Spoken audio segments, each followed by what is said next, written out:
இன்றைக்கி வீடியோவில் ஒரு காரசாரமான சூப்பரான முட்டை கிரேவி தாங்க எப்படி செய்யலான்ட்டு பார்க்க போகிறோம்.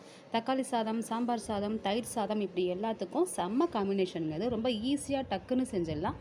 எப்போவும் ஒரே மாதிரி செய்யாமல் டிஃப்ரெண்ட்டாக ட்ரை பண்ணி பாருங்களேன். இந்த கிரேவி டேஸ்ட் வைஸு சூப்பராகவே இருக்குங்க. ஹலோ ஃப்ரெண்ட்ஸ், வணக்கம். நான் உங்கள் தோழி. Welcome to AK special. வீடியோக்குள்ளே போகிறதுக்குள்ளே என் சேனல் சப்ஸ்கிரைப் பண்ணிக்கோங்க. அப்படியே பக்கத்தில் இருக்க பெல் ஐக்கானையும் கிளிக் பண்ணிக்கோங்க. இப்போ வாங்க வீடியோக்குள்ளே போகலாம். முட்டை கிரேவிக்கு ஒரு பொடி ரெடி பண்ணிக்கலாம்.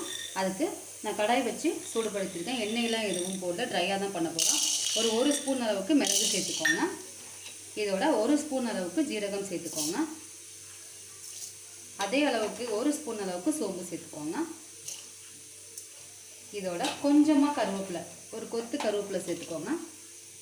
இது அப்படியே பொன்னிறமாக வர அளவுக்கு வறுத்து எடுத்துக்கோங்க. இந்த அளவுக்கு வறுத்தா போதுங்க. இதை ஒரு பாத்திரத்தில் கொட்டி ஆற வச்சு பொடி பண்ணி எடுத்துக்கலாம். நான் இப்போ 5 முட்டையை வேக வச்சு தோலை உரித்து எடுத்துருக்காங்க. இல்லை இந்த மாதிரி கீரல் போட்டுக்கோங்க. இந்த மாதிரி எல்லா முட்டையும் கீரல் போட்டு வச்சுக்கோங்க. இப்போ எல்லா முட்டையும் கீரல் போட்டாச்சு. இது அப்படியே இருக்கட்டும். ஸ்டவ் ஆன் பண்ணிக்கோங்க. கடாய் சூடானதும் ஒரு ஸ்பூன் அளவுக்கு எண்ணெய் சேர்த்துக்கோங்க. 1/4 ஸ்பூன் அளவுக்கு மஞ்சத்தூள் சேர்த்துக்கோங்க. 1 ஸ்பூன் அளவுக்கு தனி மிளகாத்தூள் சேர்த்துக்கோங்க.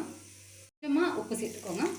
நல்லா கலந்துக்கோங்க. கலந்ததுக்கப்புறமா நம்ம கீறி வச்சுருக்கோம் இல்லையா முட்டை, அது முட்டையை ஒன்று ஒன்றா வெந்நீரை சேர்த்துக்கலாம். இந்த மாதிரி சேர்த்துக்கோங்க. இப்போ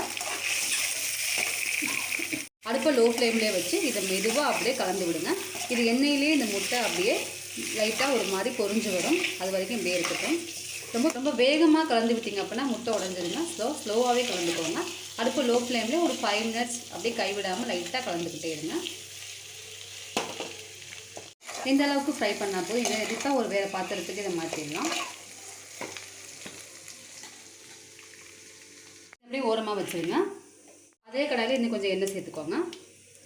காஞ்சதும் ஒரு பிஞ்ச் அளவுக்கு ஜீரகம் சேர்த்துக்கோங்க. ஜீரகம் பொரிஞ்சதும் நான் பொடியாக கட் பண்ணி வச்சுருக்கேன் வெங்காயம் சேர்த்துக்கோங்க. வெங்காயம் நல்லா பொன்னிறமாக வர அளவுக்கு நல்லா வதக்கி எடுத்துக்கோங்க. நல்லா வதங்கிட்டு இருக்கு. இந்த ஸ்டேஜில் இந்த முட்டை மசாலாவுக்கு தேவையான உப்பு சேர்த்துக்கோங்க. இப்போ அதையும் சேர்த்து நல்லா கலந்துக்கோங்க. வெங்காயம் நல்லா வதங்கிட்டு இப்போ நான் ஒரு 2 தக்காளி பழமாக எடுத்து மிக்சியில் அரைச்சி வச்சுருக்கேன். அதையும் இதில் சேர்த்துக்கோங்க.